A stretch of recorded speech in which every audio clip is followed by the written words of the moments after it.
यहाँ आके मैंने जो फील किया है कि समटाइम बहुत सारी कैलेमिटीज ऐसी होती हैं जिनको हम सिर्फ कैलेमिटी समझते हैं।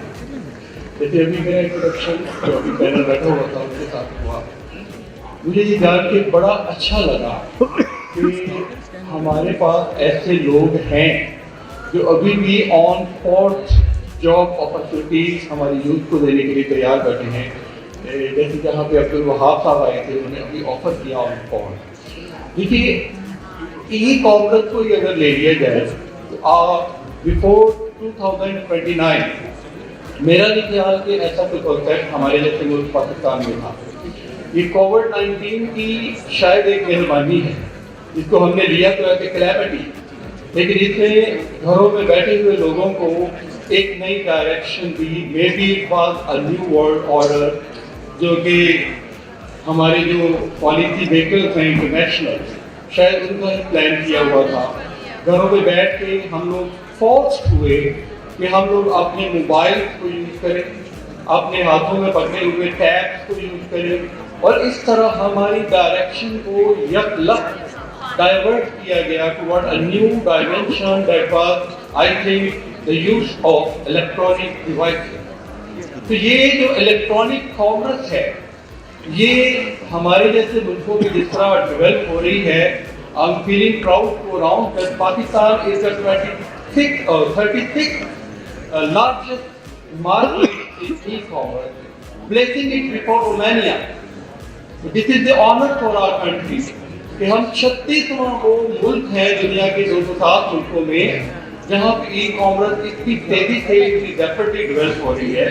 और you will be surprised to know कि हम लोगों ने 2021 में 4.2 बिलियन रेवेन्यू जनरेट किया था from e commerce, and today you can say this is a calculation of December 2023 कि यही जो हमारा रेवेन्यू था, it rose up to 6.4 billion, और ये हम किसी यूरोपियन कंट्री से कम नहीं है।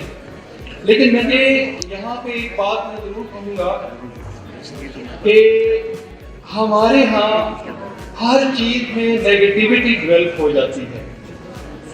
इस चीज को लेके अभी तो जो एलीट क्लास है या वो क्लास जिनके पास इंटरनेट फैसिलिटी है, या जो वो बच्चे जो डिवाइसेस का यूज जानते हैं, वो तो बड़ी हद तक इन चीज़ों को यूटिलाइज कर रहे हैं। जो छोटा सा बच्चा है, he can use his you can say equipment in every direction, जिस तरह वो चाहता है वो उसी तरह उसको यूज कर रहा है।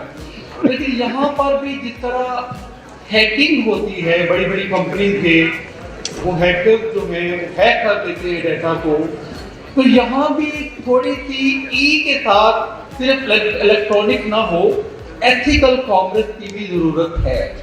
तो अगर एथिक्स भी डेवलप कर ली जाए, या हमारा जो बोर्ड है, हम बहुत सारे शॉर्ट कोर्सेज ऑफर करते हैं और बच्चे इसमें इनकी अटेंशन भी है और वो हमारी तरफ रुजू कर रहे हैं।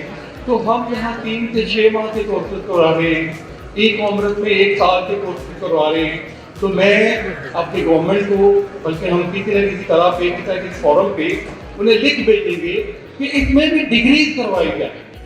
वो जो इंटरनेशनल स्टैंडर्ड्स हैं उनको मीट करने के लिए हम भी डिग्रीज ऑफर करें, जिसमें एथिक्स भी सिखाई जाए। जहाँ पे इतना कुछ सिखाया जाता है कि आपने करना क्या है, वहाँ एथिक्स भी समझाया जाए, बच्चों को सिखाया जाए, ताकि ट्रस्ट बिल्डिंग हो।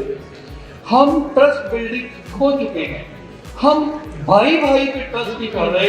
एक डिवाइस पे आई हुई ऐड के ऊपर हम कैसे ट्रस्ट करें। मैं यहाँ आने से पहले प्रोजेक्ट डायरेक्टर था कोसार यूनिवर्सिटी मरी का, तो वहाँ पे मरी में रहते हुए मैंने देखा कि वो चीज़ जो हम ऑनलाइन परचेज करते हैं लाहौर और इस्लामाबाद में बैठ के, वो फिर कदरे बेहतर होती है। लेकिन वो चीज़ जो मरी जैसे जो पाक रंग एरियाज है वहाँ पे ऑनलाइन मंगवाई जाती है, उसको स्टैंडर्ड का म्यार नहीं होता, मंगवाते कुछ है निकलता कुछ है। तो ये एथिक्स की जरूरत है, यहाँ पर ट्रस्ट बिल्डिंग की जरूरत है। इस पे भी ये जो कंपनी के बड़े बड़े सीईओ बैठे हुए हैं, मैं उन्हें रिक्वेस्ट करूंगा कि इसके ऊपर भी फोकस किया जाए। کم از کم جتنے اپنا برانڈ سیل کرنا ہے وہی بندہ سامنے آ سکے جس کو ہر لحاظ سے آپ لوگ کلیئر کر چکے ہوں، وہ ویریفائڈ ہو، ہمیں یہ ٹرسٹ ہو جائے کہ یہ دھوکہ نہیں دے سکتا۔ اب یہ نظراز ہے، OLX ہے، یہ پرائس ہے، یہ Amazon ہے، اب ان کی جو پروڈکٹ ہیں یہ کیوں آگے نکل گئے ہیں؟ انہوں نے پہلے ٹرسٹ بلڈ کیا ہے۔ اب جو نئی آنے والی کمپنیز ہیں میں ان سے سجیسٹ کروں گا، انہیں ریکویسٹ کروں گا کہ آپ بھی انہی چیزوں پہ فورس کریں، فوکس کریں کہ کسی طرح سے یہ ایتھیکل بلڈنگ، یہ ٹرسٹ بلڈنگ ڈیولپ ہو، تاکہ یہ چیز صرف بڑے شہروں تک نہ رہے، صرف وہاں نہ رہے، اس کلاس تک نہ رہے جو ان چیزوں کا یوزیج جانتی ہے، ہر اس جگہ اور اس بندے تک پہنچ سکے، کیونکہ اب دنیا اس طرف ہی جا رہی ہے۔ اب واقعی پاسبل نہیں ہے اگر آپ یہ سوچیں کہ ہم وہاں واپس پھر نارمل لائف پہ آ جائیں گے، تو ان کو تو ایج آف کیو کہا جا رہا ہے، وہ تو غاروں کا دور ہے، اب وہاں پاسبلٹی نہیں ہے۔ اب یہ کلائمیکس ہے جس کی طرف ہم بھاگے چلے جا رہے ہیں، نہ جانے کب تک اور کہاں تک جانا ہے۔ تو اس دنیا میں رہنے کے لیے بجائے اس کے کہ ہم ایک تھرڈ ورلڈ کنٹری ڈکلیئر تو ہو چکے ہیں، لیکن یہ جو یوتھ ہے جو آپ بیٹھے ہوئے ہیں، ان میں وہ کرنٹ ہے کہ ہمیں اس دلدل سے واپس نکال کے اس دنیا کی دوڑ میں ان کے ساتھ برابر کھڑا کیا جا سکے۔ آپ لوگوں سے یہ میری ریکویسٹ ہے کہ آپ لوگ ان کمپنیز کے جو CEO بیٹھے ہوئے ہیں، جو آنرز بیٹھے ہوئے ہیں، ان کے ساتھ تعاون کریں، ان سے لرن کریں، ان کے اوپر ٹرسٹ کریں اور ان کو موقع دیں کہ they can serve you in the best possible way. تو میری یہی ریکویسٹ ہے کہ جو اس وقت ہمارے ملک کی کنڈیشن ہے، خاص طور پہ کامرس کو لے کے، خاص طور پہ ہماری جو اس وقت اکنامیکل کنڈیشن ہے وہ آپ لوگوں کے سامنے ہے، تو یہ نئے مواقع ہیں، ان موقعوں سے جتنا بھی ہو سکے ہمیں فائدہ اٹھانا چاہیے۔ Thank you very much, Wahab Yunus Saab, for calling me here. It was a very wonderful opportunity to vent out my own feelings that I was hiding in my heart before. Thank you very much.